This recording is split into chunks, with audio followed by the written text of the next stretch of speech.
ಇನ್ನು ಪ್ರಧಾನಿ ನರೇಂದ್ರ ಮೋದಿ ನೇತೃತ್ವದಲ್ಲಿ ಎನ್ಡಿಎ ಸಂಸದೀಯ ಮಂಡಳಿ ಸಭೆ ನಡೆಯಲಿದೆ. ಪರೀಕ್ಷಾ ಅಕ್ರಮ ತಡೆ ಬಿಲ್ ಮಂಡನೆಗೂ ಮುನ್ನ ಸಂಸದೀಯ ಮಂಡಳಿ ಸಭೆ ಮಂಗಳ್ ಮಿಲನ್ ಹೆಸರಲ್ಲಿ ಎನ್ಡಿಎ ಸಂಸದೀಯ ಮಂಡಳಿ ಸಭೆ. ಹೊಸ ಕಾನೂನಿನ ಪರ ಎಲ್ಲರೂ ಕೂಡ ಒಗ್ಗಟ್ಟು ಸಾಧಿಸುವ ವಿಚಾರಕ್ಕೆ ಸಂಬಂಧಪಟ್ಟಂತೆ ದೆಹಲಿಯ ಸಂಸತ್ ಭವನದಲ್ಲಿ ಎನ್ಡಿಎ ಸಂಸದೀಯ ಸಭೆ ನಡೀತಾ ಇದೆ. ಎನ್ಡಿಎ ಸಂಸದರ ಸಭೆಯಲ್ಲಿ ಟಿಎಂಸಿ ಬಂಡಾಯ ಸಂಸದರು ಕೂಡ ಭಾಗಿಯಾಗಿದ್ದಾರೆ. ಹೊಸ ಕಾನೂನಿನ ಪರ ಎಲ್ಲರೂ ಕೂಡ ಒಗ್ಗಟ್ಟನ್ನು ಸಾಧಿಸುವ ವಿಚಾರಕ್ಕೆ ಸಂಬಂಧಪಟ್ಟಂತೆ ಈ ಸಭೆಯನ್ನು ಕರೆಯಲಾಗಿದೆ. ಸಂಸದೀಯ ಮಂಡಳಿ ಸಭೆಯನ್ನ ನಡೆಸಲಾಗ್ತಾ ಇದೆ. ಪ್ರಧಾನಿ ನರೇಂದ್ರ ಮೋದಿ ನೇತೃತ್ವದಲ್ಲಿ ಎನ್ಡಿಎ ಸಂಸದೀಯ ಸಭೆ ಆರಂಭ ಆಗಿದೆ. ಪರೀಕ್ಷಾ ಅಕ್ರಮ ತಡೆ ಬಿಲ್ ಮಂಡನೆಗೂ ಮುನ್ನ ಸಂಸದೀಯ ಮಂಡಳಿ ಸಭೆ ಕರೆದಿರೋದು. ಮಂಗಳ್ ಮಿಲನ್ ಹೆಸರಲ್ಲಿ ಎನ್ಡಿಎ ಸಂಸದೀಯ ಮಂಡಳಿ ಸಭೆ. ಹೊಸ ಕಾನೂನಿನ ಪರ ಎಲ್ಲರೂ ಕೂಡ ಒಗ್ಗಟ್ಟನ್ನ ಸಾಧಿಸುವ ಹಿನ್ನೆಲೆಯಲ್ಲಿ ಸಂಸದರ ಸಭೆ ಕರೆಯಲಾಗಿದೆ. ದೆಹಲಿಯ ಸಂಸತ್ ಭವನದಲ್ಲಿ ಎನ್ಡಿಎ ಸಂಸದೀಯ ಸಭೆ ಆರಂಭ ಆಗಿದೆ. ಇನ್ನು ಈ ಸಭೆಯಲ್ಲಿ ಟಿಎಂಸಿ ಬಂಡಾಯ ಸಂಸದರು ಕೂಡ ಭಾಗಿಯಾಗಿದ್ದಾರೆ.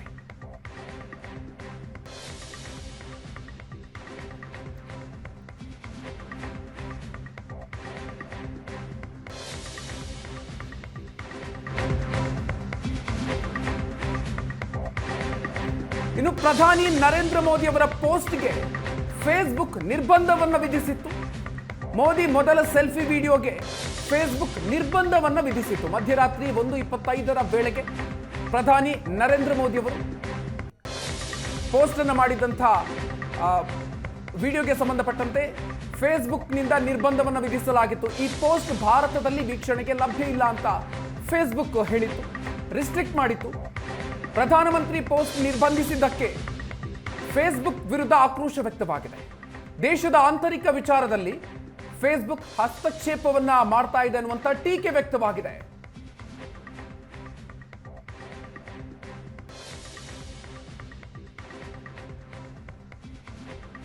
ಪ್ರಧಾನಿ ನರೇಂದ್ರ ಮೋದಿ ಅವರು ಹಂಚಿಕೊಂಡಿದ್ದಂತಹ ಪೋಸ್ಟ್ ಇದನ್ನ ಭಾರತದಲ್ಲಿ ರಿಸ್ಟ್ರಿಕ್ಟ್ ಮಾಡಲಾಗಿತ್ತು, ಭಾರತದಲ್ಲಿ ಲಭ್ಯ ಇರಲಿಲ್ಲ.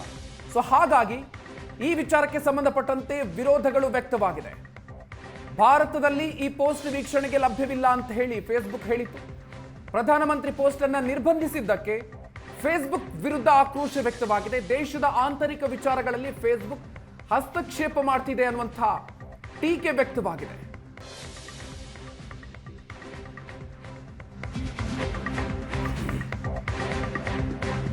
ಇನ್ನು ಈ ವಿಚಾರಕ್ಕೆ ಸಂಬಂಧಪಟ್ಟಂತೆ ಫೇಸ್ಬುಕ್ ಕ್ಷಮೆಯನ್ನ ಕೇಳಿದೆ. ಪ್ರಧಾನಿ ಮೋದಿ ಪೋಸ್ಟ್ ನಿರ್ಬಂಧಿಸಿದ್ದಕ್ಕೆ ಕ್ಷಮೆ ಕೇಳಿದೆ ಫೇಸ್ಬುಕ್. ತಾಂತ್ರಿಕ ಸಮಸ್ಯೆಯಿಂದಾಗಿ ಮೋದಿ ಪೋಸ್ಟ್ ನಿರ್ಬಂಧ ಆಗಿದೆ ಅನ್ನುವಂಥ ವಿಚಾರವನ್ನ ಫೇಸ್ಬುಕ್ ಹೇಳಿದೆ. ಉದ್ದೇಶಪೂರ್ವಕವಾಗಿ ಈ ಪೋಸ್ಟ್ ಅನ್ನ ನಿರ್ಬಂಧಿಸಿರಲಿಲ್ಲ ಅಂತ ಹೇಳಿ ಮೆಟಾ ಹೇಳಿದೆ. ಹೊಸ ಕಾನೂನು ತರ್ತೀವಿ ಅಂತ ಮೋದಿ ಮಾಡಿದ್ದ ಪೋಸ್ಟ್ಗೆ ನಿರ್ಬಂಧವನ್ನು ವಿಧಿಸಲಾಗಿದೆ. ಮೋದಿ ಪೋಸ್ಟ್ ಅನ್ನ ಬ್ಲಾಕ್ ಮಾಡಿರಲಿಲ್ಲ ಅಂತ ಫೇಸ್ಬುಕ್ನಿಂದ ಸ್ಪಷ್ಟನೆ ಬಂದಿದೆ. ಈಗ ತೀವ್ರ ವಿರೋಧ ವ್ಯಕ್ತವಾದ ಬೆನ್ನಲ್ಲೇ ಮೆಟಾ ಈ ವಿಚಾರವಾಗಿ ಸ್ಪಷ್ಟನೆಯನ್ನ ಕೊಟ್ಟಿದೆ. ಇದೊಂದು ಗ್ಲಿಚ್ನಿಂದಾಗಿ ಆಗಿರುವಂತಹ ಘಟನೆ ಅನ್ನುವಂಥದ್ದನ್ನ ಫೇಸ್ಬುಕ್ ಹೇಳಿದ್ದು. ಘಟನೆಗೆ ಸಂಬಂಧಪಟ್ಟಂತೆ ಕ್ಷಮೆಯನ್ನ ಕೇಳಿದೆ ಫೇಸ್ಬುಕ್. ಉದ್ದೇಶಪೂರ್ವಕವಾಗಿ ಆಗಿರುವಂತಹ ನಿರ್ಬಂಧ ಅಲ್ಲ ಇದು ಅನ್ನುವಂಥ ವಿಚಾರವನ್ನ ಫೇಸ್ಬುಕ್ ಹೇಳಿದೆ, ಮೆಟಾ ಹೇಳಿರೋದು. ತೀವ್ರ ವಿರೋಧ ವ್ಯಕ್ತವಾಗಿತ್ತು. ಅದಾದ ನಂತರ ಈಗ ಕ್ಷಮೆಯನ್ನ ಕೇಳಿದೆ ಮೆಟಾ. ತಾಂತ್ರಿಕ ಸಮಸ್ಯೆಯಿಂದಾಗಿ ಈ ಒಂದು ಪೋಸ್ಟ್ ರಿಸ್ಟ್ರಿಕ್ಟ್ ಆಗಿದೆ ಅನ್ನುವಂತಹ ಮಾತನ್ನು ಹೇಳಿದೆ. ಜೊತೆಗೆ ಕ್ಷಮೆಯನ್ನು ಕೂಡ ಕೇಳಿದೆ. ತಾಂತ್ರಿಕ ಸಮಸ್ಯೆಯಿಂದಾಗಿ ಮೋದಿ ಪೋಸ್ಟ್ ನಿರ್ಬಂಧ ಆಗಿದೆ ಅನ್ನುವಂಥ ಮಾತನ್ನು ಹೇಳಿದೆ.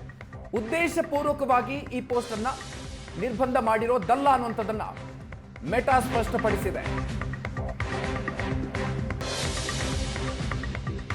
ಇದೀಗ ಮೆಟಾ ಕಂಪನಿ ಜಾಗತಿಕ ಮುಖ್ಯಸ್ಥರಿಗೆ ಕೇಂದ್ರ ಸರ್ಕಾರ ಈ ವಿಚಾರಕ್ಕೆ ಸಂಬಂಧಪಟ್ಟಂತೆ ಸಮನ್ಸ್ ಅನ್ನು ಕೊಟ್ಟಿದೆ. ಫೇಸ್ಬುಕ್, ಇನ್ಸ್ಟಾಗ್ರಾಮ್ ಕಂಪನಿ ಮುಖ್ಯಸ್ಥರಿಗೆ ಸಮನ್ಸ್ ಅನ್ನು ಕೊಟ್ಟಿರೋದು. ಮೋದಿ ಪೋಸ್ಟ್ ಸೆನ್ಸಾರ್ ಮಾಡಿದ್ದಕ್ಕೆ ಮೆಟಾ ಕಂಪನಿಗೆ ಸಮನ್ಸ್ ಅನ್ನು ಕೊಟ್ಟಿದೆ. ಯಾವ ಕಾರಣಕ್ಕಾಗಿ ಈ ರೀತಿ ಆಯಿತು ಅನ್ನೋದನ್ನ ಕೇಳಿಗ ಸಮನ್ಸ್ ಅನ್ನು ಕೊಟ್ಟಿರೋದು.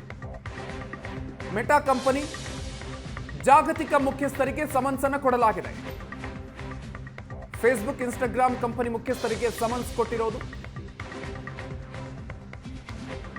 ಮೋದಿ ಪೋಸ್ಟ್ ಅನ್ನ ಸೆನ್ಸಾರ್ ಮಾಡೋದಕ್ಕೆ ಏನ್ ಕಾರಣ ಅಂತ ಹೇಳಿ ಈಗ ಸಮನ್ಸ್ ಅನ್ನು ಕೊಡಲಾಗಿದೆ ಮೆಟಾ ಕಂಪನಿಗೆ. ಹೆಚ್ಚಿನ ಡೀಟೇಲ್ಸ್ ಕೊಡ್ತಾರೆ ನಮ್ಮ ಪ್ರತಿನಿಧಿ ಶಶಿಶೇಖರ್ ಇದೀಗ ನಮ್ಮ ಜೊತೆಗೆ ದೂರವಾಣಿ ಸಂಪರ್ಕದಲ್ಲಿದ್ದಾರೆ. ಶಶಿ, ನರೇಂದ್ರ ಮೋದಿ ಅವರ ಪೋಸ್ಟ್ ಅನ್ನ ರಿಸ್ಟ್ರಿಕ್ಟ್ ಮಾಡೋದಕ್ಕೆ ಕಾರಣ ಏನು, ಜೊತೆಗೆ ವಿರೋಧ ವ್ಯಕ್ತವಾದ ನಂತರ ಈಗ ಏನಂತ ಹೇಳಿ ಕ್ಲಾರಿಫಿಕೇಶನ್ ಕೊಡ್ತಾ ಇದೆ ಮೆಟಾ?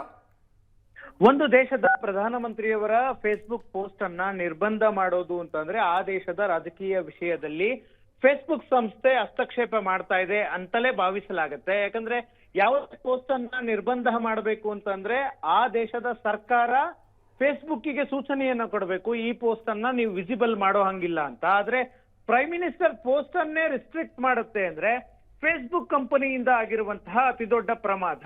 ಆ ಹಿನ್ನೆಲೆಯಲ್ಲಿ ಫೇಸ್ಬುಕ್ ಕಂಪನಿಯ ಜಾಗತಿಕ ಮುಖ್ಯಸ್ಥರಿಗೆ ಸಮನ್ಸ್ ಕೊಡುವ ನಿರ್ಣಯವನ್ನ ಕೇಂದ್ರ ಸರ್ಕಾರ ಮಾಡಿದೆ.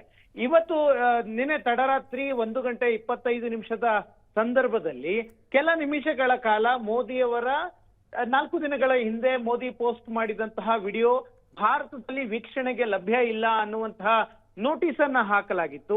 ಈಗ ಕೇಂದ್ರ ಸರ್ಕಾರ ಯಾವುದೇ ಪೋಸ್ಟ್ ಗಳನ್ನ ನಿರ್ಬಂಧಿಸಬೇಕು ಅಂತಂದ್ರೆ ಫೇಸ್ಬುಕ್ಕಿಗೆ ಸೂಚನೆ ಕೊಡುತ್ತೆ. ಅಂದ್ರೆ ಇಲ್ಲಿನ ಸೂಕ್ಷ್ಮತೆಯನ್ನ ಗಮನವಿಟ್ಟುಕೊಂಡು ಕೆಲವು ಪ್ರಚೋದನಾಕಾರಿ ಪೋಸ್ಟ್ ಗಳಿದ್ರೆ, ಆಂತರಿಕವಾಗಿ ಸಮಸ್ಯೆಯಾಗುವಂತಹ ಪೋಸ್ಟ್ ಗಳನ್ನ ಯಾರೇ ಹಾಕಿದ್ರೆ ಆ ರೀತಿಯ ಪೋಸ್ಟ್ ಗಳನ್ನ ನಿರ್ಬಂಧ ಮಾಡುವಂತಹ ಅಧಿಕಾರ ಇರೋದು ಕೇಂದ್ರ ಸರ್ಕಾರಕ್ಕೆ ಮಾತ್ರ. ಆದ್ರೆ ಕೇಂದ್ರ ಸರ್ಕಾರದ ಮುಖ್ಯಸ್ಥರ ಪೋಸ್ಟ್ ಅನ್ನೇ ಫೇಸ್ಬುಕ್ ಕಂಪನಿ ನಿರ್ಬಂಧ ಮಾಡುತ್ತೆ ಅಂದ್ರೆ ದೊಡ್ಡ ಪ್ರಮಾದ ಆಗಿದೆ. ಆ ಕಾರಣಕ್ಕಾಗಿ ಸೋಷಿಯಲ್ ಮೀಡಿಯಾದಲ್ಲಿ ದೊಡ್ಡ ಚರ್ಚೆ ಆಗ್ತಾ ಇತ್ತು. ಭಾರತದ ರಾಜಕೀಯ ವಿಷಯಗಳಲ್ಲಿ ಫೇಸ್ಬುಕ್ ಸಂಸ್ಥೆ ಹಸ್ತಕ್ಷೇಪ ಮಾಡ್ತಾ ಇದೆ ಅಂದ್ರೆ ಮೋದಿ ಹಾಕಿದಂತಹ ಸೆಲ್ಫಿ ವಿಡಿಯೋ ಯಾವುದು? ವಿದ್ಯಾರ್ಥಿಗಳನ್ನ ಕನ್ವಿನ್ಸ್ ಮಾಡುವಂತಹ ವಿಡಿಯೋ. ಹೊಸದಾಗಿ ನಾವು ಕಾನೂನು ತರ್ತೇವೆ, ನೀಟ್ ವ್ಯವಸ್ಥೆಯನ್ನ ಸುಧಾರಣೆ ಮಾಡ್ತೀವಿ, ಪರೀಕ್ಷೆಯಲ್ಲಿ ಅಕ್ರಮ ಆಗೋದನ್ನ ತಡೆಯೋದಕ್ಕೆ ಕ್ರಮವನ್ನ ತೆಗೆದುಕೊಳ್ತೀವಿ ಅಂತ ಹೇಳಿ ಪ್ರಧಾನಿ ನರೇಂದ್ರ ಮೋದಿ 4 ದಿನಗಳ ಹಿಂದೆ ಒಂದು ಸೆಲ್ಫಿ ವಿಡಿಯೋ ಪೋಸ್ಟ್ ಮಾಡಿದ್ರು. ಕ್ಯಾಬಿನೆಟ್ ಮೀಟಿಂಗ್ ನಲ್ಲಿ ಮಹತ್ವದ ನಿರ್ಣಯಗಳನ್ನ ತೆಗೆದುಕೊಳ್ತೀವಿ ಅಂತ. ಆ ಪೋಸ್ಟ್ ಅನ್ನ ನಿರ್ಬಂಧ ಮಾಡಿ ಫೇಸ್ಬುಕ್ ನಿರ್ಬಂಧ ಮಾಡಿತ್ತು. ಅದರ ಬಗ್ಗೆ ಸೋಷಿಯಲ್ ಮೀಡಿಯಾದಲ್ಲಿ ಆಕ್ರೋಶ ವ್ಯಕ್ತವಾಗ್ತಿದ್ದಂತೆ ಒಂದು ಸ್ಪಷ್ಟನೆಯನ್ನ ಕೊಟ್ಟಿತ್ತು. ಉದ್ದೇಶಪೂರ್ವಕವಾಗಿ ನಾವು ಮಾಡಿಲ್ಲ, ತಾಂತ್ರಿಕ ಸಮಸ್ಯೆಯಿಂದ ಈ ಟೆಕ್ನಿಕಲ್ ಗ್ಲಿಚಸ್ ಇಂದ ಆಗಿದೆ ಅಂತ. ಆ ಹಿನ್ನೆಲೆಯಲ್ಲಿ ಈ ವಿಷಯವನ್ನ ಗಂಭೀರವಾಗಿ ಪರಿಗಣಿಸಿರುವಂತಹ ಕೇಂದ್ರ ಸರ್ಕಾರ ಫೇಸ್ಬುಕ್ ನ ಮಾತೃ ಸಂಸ್ಥೆ ಮೇಟಾದ ಜಾಗತಿಕ ಮುಖ್ಯಸ್ಥರಿಗೆ ಸಮನ್ಸ್ ಮಾಡಿದೆ. ಬಂದು ಸರ್ಕಾರದ ಪ್ರತಿನಿಧಿಗಳ ಮುಂದೆ ಹಾಜರಾಗಬೇಕು ಅಂತ ಸ್ಪಷ್ಟವಾದ ಸೂಚನೆಯನ್ನ ಕೊಟ್ಟಿದೆ. Madhukar. Okay, thank you Shashi ಡೀಟೇಲ್ಸ್ಗೆ.